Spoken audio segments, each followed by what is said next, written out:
High, আগের ভিডিওতে বলেছিলাম না যে এই সব ড্রেসগুলো আমি ওয়াশ করে নিয়েছি, এরপরে আয়রন করব।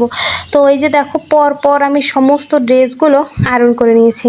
আসলে এক বসায় এতগুলো ড্রেস আয়রন করতে করতে আমার কোমরের অবস্থা 12টা বেজে গেছে। কিন্তু কি আর করা, ওই যে ড্রেস জমানো তো আমার হ্যাবিট। কিন্তু আজকে ভাবলাম যে না, আর জমাবো না, একসঙ্গে সব আয়রন করে একদম আলমারিতে রেখে দিব। না হলে হয় কি, আমি আজকে করব, কালকে করব, এরকম করে করে আমার আর করাই হয় না।